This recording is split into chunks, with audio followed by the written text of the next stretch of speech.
What is up, Aries? Welcome to your general timeless reading. These are general, so please take what resonates, leave the rest. Don't force it to fit. These are also timeless. Hold on, let's bring it down a notch. These are also timeless, so whenever you see this is when it's most meant for you. Other than that, like, share, subscribe, give this video a thumbs up, check out Patreon, Vimeo, and if you want a personal reading or a Reiki session, go ahead, book it down below through my website in the description box. And let's get into it. Let's see what we got going on for you guys. Aries. I got really bad allergies right now, guys, so sorry about the sniffles. Let's start off with Rider-Waite. I'm really feeling Rider-Waite for you. All the tarot decks I use are going to be linked down below in the description box.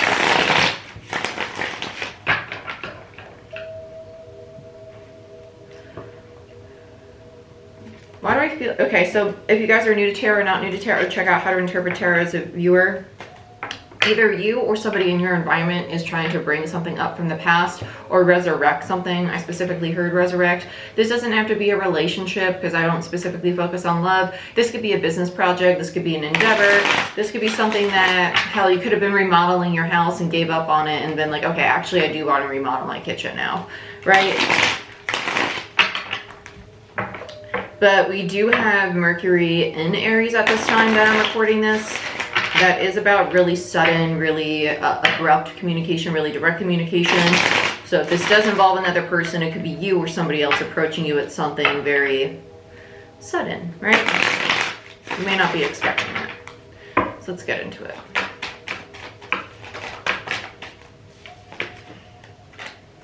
Ten of Cups.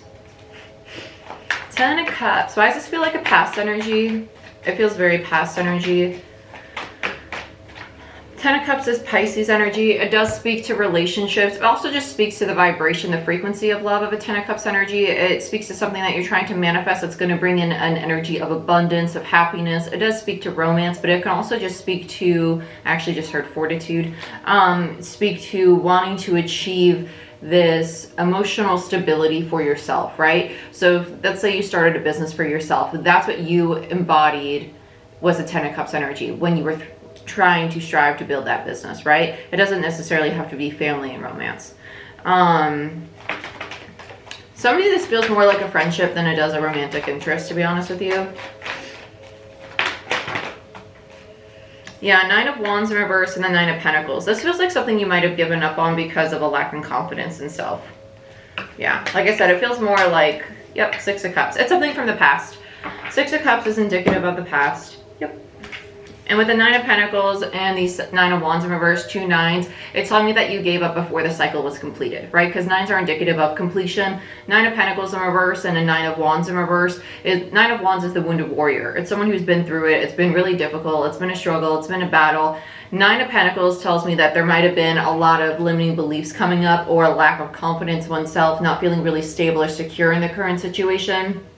Whether it was a business, whether it was a relationship, regardless of the type of foundation you had in this Ten of Cups energy, because a Ten of Cups is a foundation, right? It's a very happy foundation. It's something you're really emotionally invested in. But at the same time, there's this lack of feeling very stable in it. There's this fear of, okay, when's the sky gonna fall? Because Wands, even though they speak to passion, they also speak to like sudden shifts, sudden changes, right? Because before the nine is the eight, the shift, the movement, right? And then we have the Six of Cups. So this, I feel like this is the reminiscing. Like, do I want to try this again? I think I have a better plan of how I want to go about this time with the Six of Cups. For some of you where this is a relationship, I feel like this is somebody approaching you though, because as soon as I picked up the Six of Cups, this feels like somebody else's inner dialogue while looking at Aries. It doesn't feel like Aries wanting to pursue somebody of the past. Okay, so for those of you where it's self, it feels more business related, more endeavor or goal related. For those of you where it's a relationship, it feels like somebody wanting to pursue you. Okay. And for some of you, it could be both, right? Let's get one more to close this out for Aries. Wheel of Fortune, I like that. Jupiter, Sagittarius energy with the Wheel of Fortune. Scorpio energy with the Six of Cups. Virgo energy with the Nine of Pentacles. And then we have Sagittarius again with the Nine of Wands. I already said that it was Pisces with the Ten of Cups, so we're not going to do that. Beautiful. I really like that. Wheel of Fortune is, it's divine timing. It's meant to go in your favor. It's actually going to move you away from conflict, which I really like. Yeah, because you were probably in this Five of Swords based out of an energy of distortion, right? You had a perspective that it's not going to work out. It was all illusion, right? And we tend to do that. We allow like our fears to get in the way of us, this negative inner dialogue, which is the Five of Swords for me is the critical thinker, when you're really critical of oneself in your own headspace. And that tends to, it's the ego, right? I call my ego Shannon. I'm like, shut up, Shannon. I'm great. I can do it. Don't tell me I can't do it. Sorry. I got a lot of things. My contacts are just like not happy in my eyes right now, to be honest with you. I'm trying to sit here and act comfortable, but I'm actually very not comfortable. Okay.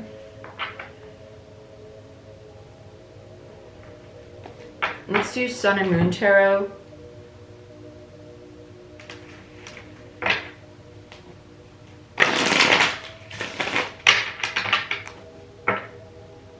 Oh, Malanta.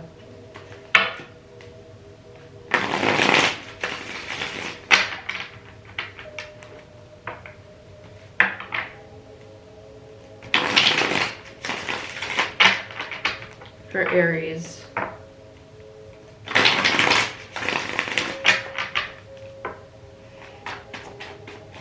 And just so you guys know, I do have 15% off all my services now through April 20th. And if you sign up for Patreon now through then, you do get a free 15-minute reading if you sign up as a tier 2 and 3 patron. I forgot to tell you guys that. There you go. Ta-da! Yeah, go ahead, check that out. There's some goodies. I think I posted the discount code on my Instagram account. I'll go ahead and put it in the description box as well for you guys. Hierophant lessons. The Hierophant in reverse. This also contracts with the Ten of Cups. So this is, it feels more like lessons than it does contracts. The Hierophant is indicative of spirituality, institutions, marriage, things of that nature, right? But immediately it felt like a lesson. This feels like a lesson in, I don't want to say diligence, with the Ten of Cups there, it almost feels like a feeling as if you're not deserving of this happiness, or like almost attaining this happiness is not something that there's a mindset limiting belief that you're not worthy of this Ten of Cups. And so it's like, as soon as you get this close to having it, it's like, oh, well, I'm going to lose this, so let me just run away before I actually have it. It's self-sabotaging. Thank you. Knight of Wands and Justice. That's the return. That's the return. Knight of Wands and Justice. I feel like this is the person from the past coming back, or is you returning to the scene of the crime to try and fix the situation with Justice there. Very nice. Libra energy with Justice, Knight of Wands, Sagittarius, and the Hierophant is Taurus energy. The Hierophant's the past energy with the Justice card and the Knight of Wands. That feels like future energy. I feel like they're coming back to fix the broken contract, right? Around the Ten of Cups. I like that. Let's look at the Nine of Wands. Again, whether it's a business, a project, or a relationship, just take it as it. Yep, Nine of Wands, Ten of Swords, or a relationship, okay? So we gave up on this project in the past because it was creating a Ten of Swords energy. You have two tens. It was a cyclic energy, right? It was not the time for the cycle to be completed then, and it was creating too much stress, too much anxiety. And it was most likely because a lot of ego, a lot of shadow work was coming up with this, because it was a lesson. With the Hierophant, it was definitely a spiritual lesson. You were definitely being tested to address aspects of your own personality or this dynamic with another individual that were helping you see your own insecurities or lack of stability or confidence in self to be accepting of a true Ten of Cups. Because when we start manifesting Ten of Cups, Ten of Pentacles, those two very prosperous, very positive 10 energies, the universe is going to start testing you in regards to, are you ready for true love, happiness? Do you really feel deserving of having those kinds of energies in your life? Because if so, we're going to give them to you. We're going to bombard you with them. And if that triggers your fear of losing it, abandonment or rejection, right? You need to work through those triggers and those fears and tell your ego, tell your Shannon, no Shannon, it's not going to happen. That's just a hurt part of me from my past that needs to overcome those wounds, right? It's just integration of ego. There's a lot of that going on in the collective right now. But this Ten of Swords energy, that has a lot to do with your fears, your anxieties, the ego, right? Because in spirituality, the ego is not the negative connotation of cockiness, right? That we have in the 3D, 5D world. Whatever label you'd like to put on it, we are in the 5D now.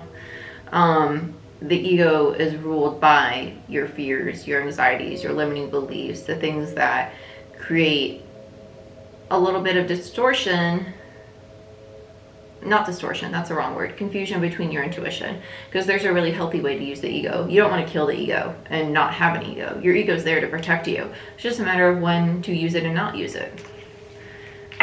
Okay, so let's look at the Nine of Pentacles. Two of Swords, yeah. Okay, this is the guard at the gate. The guard at the gate is the ego, yeah. So, because when you're, I'm gonna have to do a video on shadow work and ego work and all that for you guys, because I'm not gonna go on a tangent here, but this is basically a closed off heart space. Now having the confidence in oneself to really accept that 10 of Cups fully, because there's a lack of confidence, there's a lack of self-worth going on. Am I really deserving of it? Nine of Pentacles in reverse speaks to insecurities. Because of someone's own insecurities within self, they almost rejected the 10 of Cups energy, right? Well, they did, not almost, they did. And now it's returning, right? It's coming back from the past, it's resurrecting, which is why we heard resurrection in the headspace.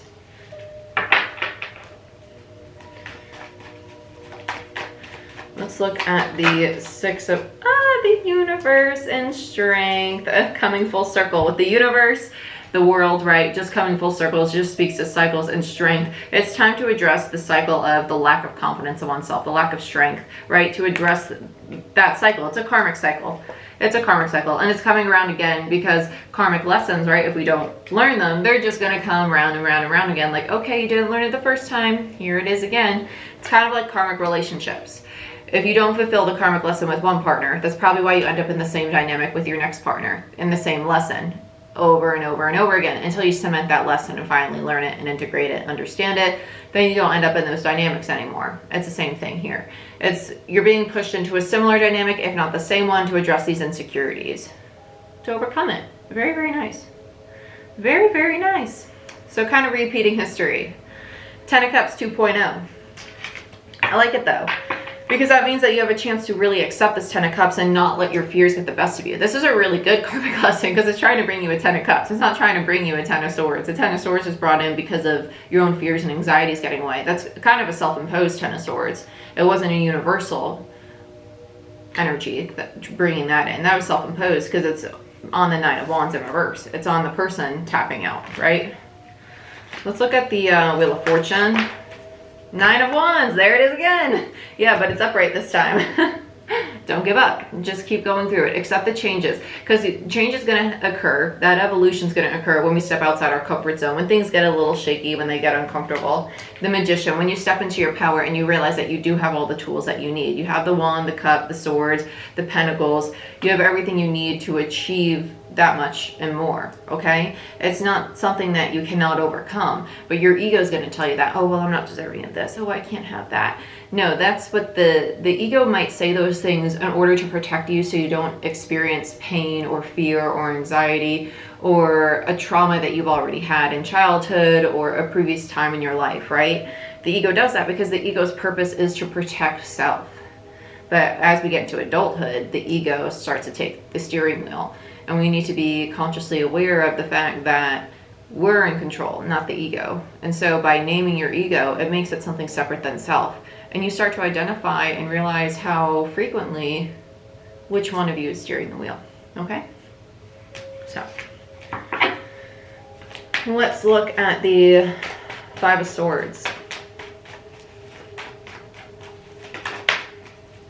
Five of Wands, which is a card of determination. I really like that. It's being really determined to overcome the inner dialogue that's almost detrimental, right, to one's health, because the Five of Swords is a card of conflict. You're trying to release that, and it's a struggle because the Five of Wands is the card of competition. It's a card of determination. It's a card, it can be conflict, but it is a card of like battle, of I'm determined to win, right? And it's a card of change. 2 fives breaking down to a 10. 3 of Wands. So between the 5 and the 3 is a 2 of Wands energy.